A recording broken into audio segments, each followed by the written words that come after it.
Thank you for joining us for KREM 2 News at 5. I'm Mark Hanrahan. It's good to have you here. I'm Whitney Ward. First up tonight, new details are emerging in an overnight homicide in North Spokane. A woman is now charged with killing her own father. Police say the suspect called 911 on herself. KREM 2 Shannon Mowdy was in the courtroom when the suspect made her first appearance. She brings us more tonight. Shannon?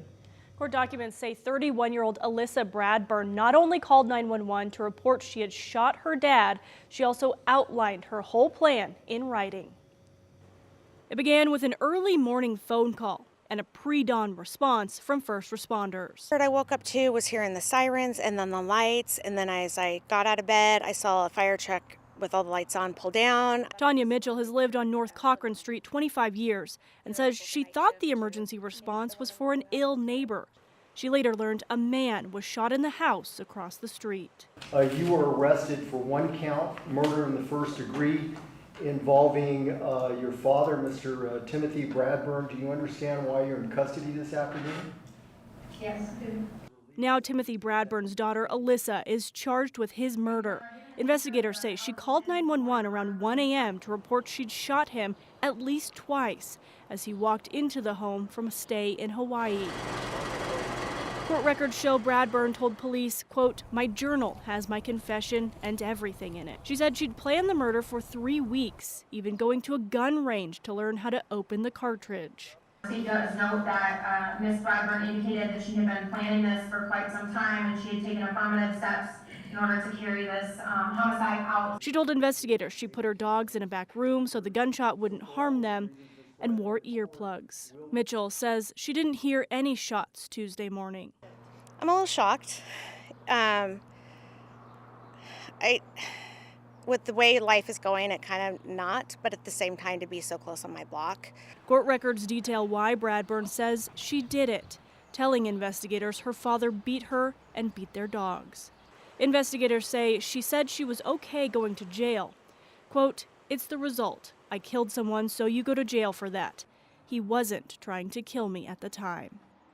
Bradburn is due back in court July 2nd. Shannon Mowdy, KREM 2 News. All right, Shannon, thank you very much. And happening right now, crews are demolishing the old Shopco on Spokan South Hill. That building sat empty since closing in 2019. KREM 2's Connor McAvoy is live along Regal Street right now with more on the demolition and what comes next. Connor?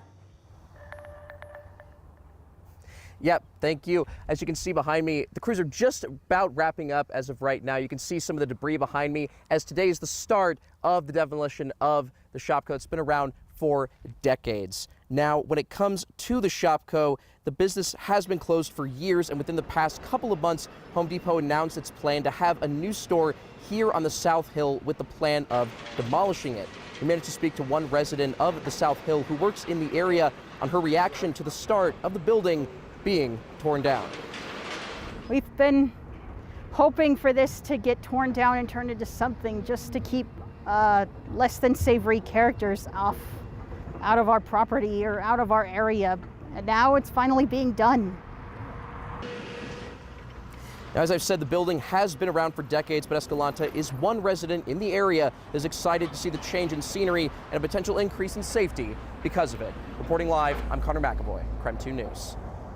All right, Connor, thank you very much. And we want to switch gears as we take another look at the forecast now with our chief meteorologist, Jeremy Legoo. Jeremy, beautiful across the inland Northwest today. How is the rest of the week shaping up? You know, might not be great for tearing down buildings, but still looking pretty good in the days to come. Right now, temperatures sit in the mid-80s, 86 degrees here in Spokane. Let's actually, I have a graphic.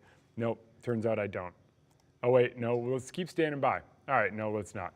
All right, I thought I could find a really cool graphic where I would say this is how warm we currently are right now, but it seems to have eluded me.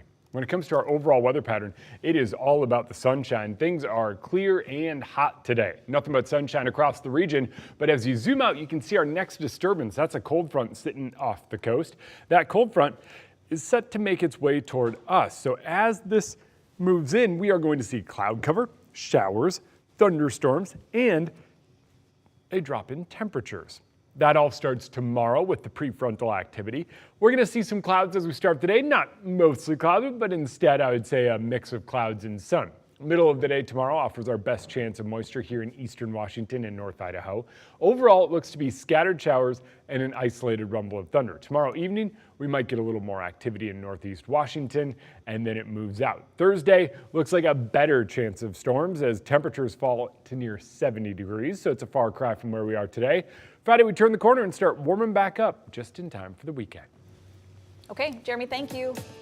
Just a few hours ago, the Spokan County Board of Commissioners approved a plan to help monitor PFAS levels in the water out in the West Plains. The agreement between the county and the Air Force includes 16 monitoring wells along roads in the area. So the Air Force has already been monitoring those wells for PFAS, which are commonly referred to as forever chemicals because they do not break down easily. So the county will now continue the monitoring program with the Air Force.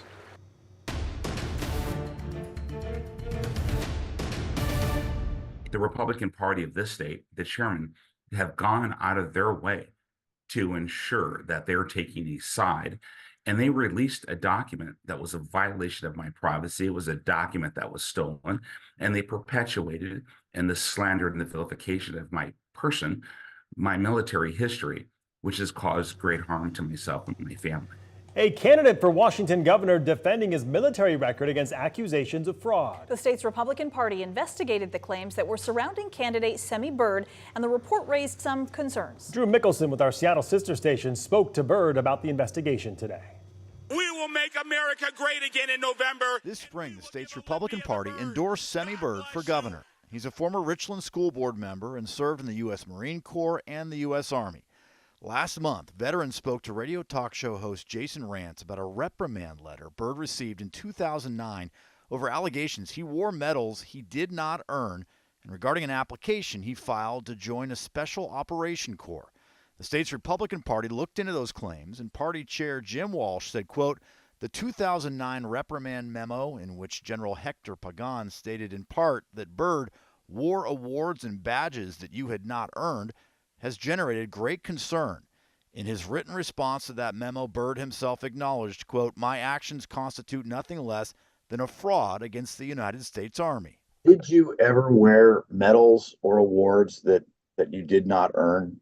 No, not at all. Bird says he earned his medals, but admits in that application he submitted falsified reports that he says senior officers filled out on his behalf to meet requirements for the Corps. And that was my lesson that he wanted me to learn. I want you to take responsibility to say, you should have told those senior officers no, but you didn't. And that's where he said I went wrong. You regret that? Of course, 100%. You know, Well, Bird says he was not court-martialed or punished in any way and spent another 7 years serving in the Army. Bird is one of 28 candidates who have now filed for the governor's race. That field will be narrowed down, though, to 2 finalists following the August 6th primary.